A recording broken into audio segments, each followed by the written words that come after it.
Another day, another vlog mga kaantrep. Mahilig nga akong kumain ng tamilok mga kaantrep. Pagtawag sa amin, tamilok. Yung iba naman, ang pag-pronounce ito ay tamilok. Kaya naman nagkayayaan kami na pumunta ng Bakawan para manamilok. Miss na miss ko na ang tamilok. Kumbaga, pag hindi ako nakakain ng mga isang taon ng tamilok, ay talagang naglalaway ako pag naiisip ko siya. Mabuti na lang, pinagbigyan naman ako ng mga kapatid ko na samahan sa Bakawan para manamilok. Mahirap nga palang manamilok mga kaantrep. Mahirap pumasok sa Bakawan, malamok, maputik at kailangan mong magpaa para hindi mabaon sa putik ang tsinelas mo kung magtsinelas ka. Madalas din kapag nakatsinelas ka ay sigurado hindi ka makakauwi ng buo pa ang tsinelas mo. Bitas na yan bago ka makalabas ng Bakawan. Naalala ko pa nung high school siguro ako or way back 10 years ago, ang tamilok pag may nagbibenta ay 5 piso lang ang isang baso or 10 piso. Pero ngayon, 25 pesos na hanggang 30 pesos ang bentahan ng mga nangunguha ng tamilok kapag binibenta na nila ito sa highway or sa mga kabahayan. Hindi rin naman kasi basta-basta manamilok mga kaantrep. Sa totoo lang, ang pagod manamilok, napakapagod. Kailangan may dala ka pang malaking palakol. Dahil kung itak-itak lang din ang dala mo, ay sigurado bansot lang na tamilok ang makukuha mo. Pero kung may palakol kang malaki, ay malalaki ding tamilok ang makukuha mo. Syempre malalaking mga dead na mga kahoy ang mabubuksan nyo. Hindi kagaya pag itak, yung mga maliliit-liit lang din na mga dead na puno or mga sanga-sanga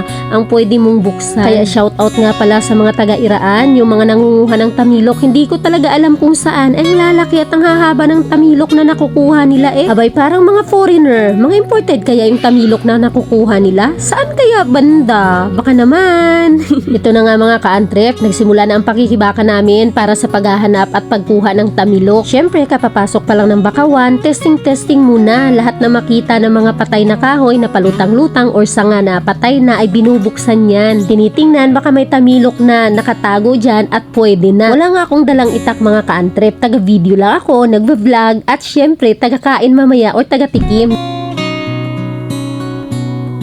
Ayun, tinatawag nga nila ako ni ate kapag may nakikita sila na parang medyo may makuha. Kaya ako naman, syempre excited, lumalapit lang kaagad. Kasi nauuna akong tumikim pag may nakukuha sila.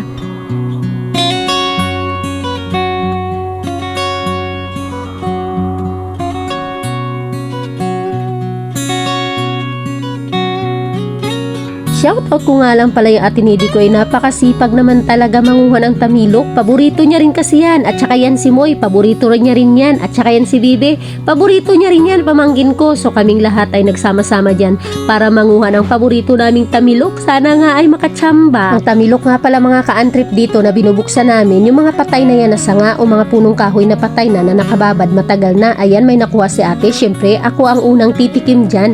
Bansot nga lang na tamilok mga kaantrip kasi bansot lang din na kahoy ang nabuksan niya.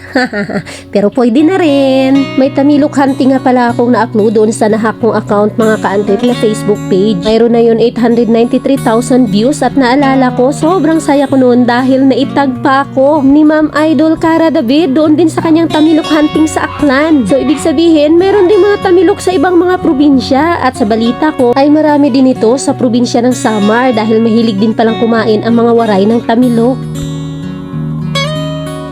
Sa pananamilok nga mga kaantrep ay mai apply mo nga ang kasabihan nito sa totoong buhay na kung walang tiyaga ay walang nilaga. Kaya nagtiyaga talaga kami mga kaantrep para lang sa mga maliliit na tamilok na ito para lang makakain. At yan nga mga kaantrep, sobrang saya ay nagbunga na na aming pagsisikap sa buhay sa pananamilok. This is it mga kaantrep, this is it. Remove muna from the housing.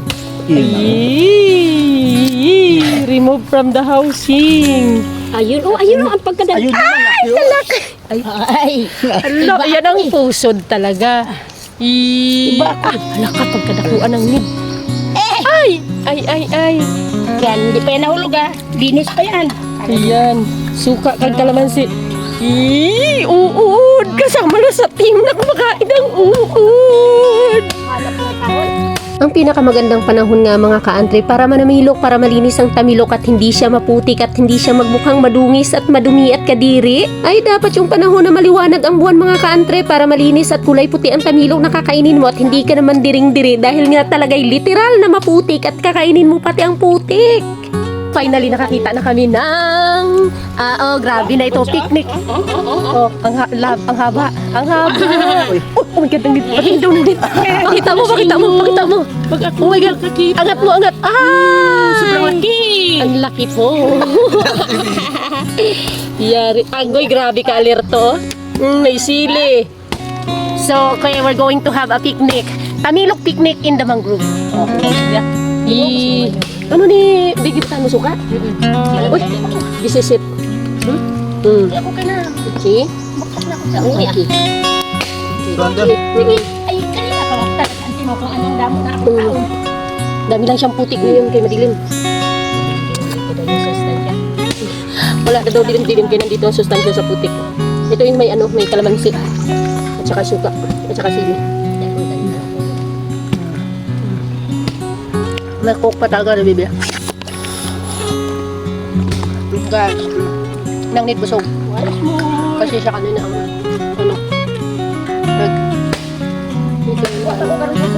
may mga baby pa. Babies.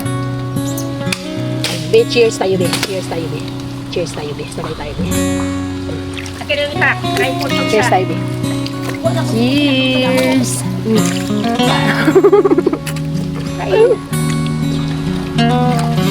Pag-umawan.